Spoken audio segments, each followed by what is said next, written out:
Hi friends, ఎలా ఉన్నారు? Welcome to our channel Parvati ముచ్చట్లు. సాధారణంగా కొంతమంది దేవాలయాలకు చెప్పులు వేసుకొని వెళ్తూ ఉంటారు. మరి కొంతమంది చెప్పులు లేకుండా వెళ్తూ ఉంటారు. ఈ మధ్య కాలంలో దేవాలయాలకు వెళ్ళినప్పుడు చెప్పులు పోవడం అన్నది కామన్ అయిపోయింది. వారి చెప్పులే అనుకొని పొరపాటుగా ఇతరుల చెప్పులు వేసుకొని వెళ్లడం, లేదంటే చెప్పుల్ని దొంగిలించడం లాంటివి చేస్తున్నారు. దీంతో చాలా మంది గుడికి చెప్పులు వేసుకొని వెళ్లడమే మానేశారు. దాంతో చాలా మంది చెప్పులు పోయాయని బాధపడుతూ ఉంటారు. ఇంకొందరు మాత్రం గుడి దగ్గర చెప్పులు పోతే మనకున్న శని మొత్తం పోతుందని నమ్ముతూ ఉంటారు. మరి నిజంగానే గుడి దగ్గర చెప్పులు పోవడం మంచిదేనా? ఈ విషయంపై పండితులు ఏం చెప్తున్నారో ఇక్కడ మనం తెలుసుకుందాం. ఒకవేళ ఆలయాల వద్ద మీ చెప్పులు చోరీకి గురి అయితే బాధపడడం మానేసి సంతోషంగా ఉండాలి. ఎందుకంటే ఆలయాల వద్ద చెప్పులు పోవడం మన జీవితంలో జరిగే శుభాలకు సంకేతమని చెప్పుకోవాలి. అంతేకాకుండా దేవాలయాల వద్ద చెప్పులు పోవడం అన్నది అదృష్టంగా భావించాలి. చెప్పులు పోతే మన జీవితంలో శని బాధలు తొలగిపోతాయని చెప్తుంటారు పెద్దలు. చెప్పులు చోరీకి గురి అయితే అప్పుల బాధ నుండి బయటపడతామని, పేదరికం నుండి విముక్తి దొరుకుతుందని అర్థం. మరీ ముఖ్యంగా శనివారం రోజు ఆలయాల వద్ద చెప్పులు పోతే మరీ మంచిదట. శనివారం నాడు ఆలయాల వద్ద చెప్పులు దొంగిలించబడితే మన జీవితంలో ఉన్న దరిద్రం మొత్తం తొలగిపోతుందని అర్థం. చెప్పులను దానం చేయడం వల్ల లేదా చెప్పులను ఎవరైనా తీసుకోవడం వల్ల శని వల్ల కలిగే ప్రతికూల ప్రభావాలన్నీ తొలగిపోతాయట. మామూలుగా శనిగ్రహం పాదాలలో నివసిస్తుందని చాలా మంది చెప్తుంటారు. అటువంటి పాదాలకు ధరించే చెప్పులపై శని ప్రభావం కూడా ఉంటుందని చెప్తుంటారు. రంగులు, తోలు రెండు శనిదేవుడికి సంబంధించినవి కాబట్టి శనిదేవుడి ప్రతికూల ప్రభావాల నుంచి బయటపడడం కోసం చాలా మంది కావాలనే ఆలయాల వద్ద శనివారం నాడు వారి బూట్లు, చెప్పులు వదిలివేస్తారు.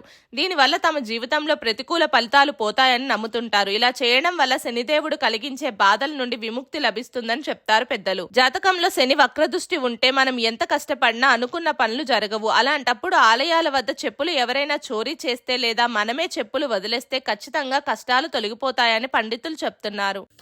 మా వీడియోస్ కనుక మీకు నచ్చినట్టయితే మా ఛానల్ని లైక్ చేయండి, షేర్ చేయండి, అలాగే సబ్స్క్రైబ్ చేసుకోవడం మాత్రం అస్సలు మర్చిపోకండి. మరిన్ని ఇలాంటి వీడియోస్ కోసం మా ఛానల్ని ఫాలో అవ్వండి.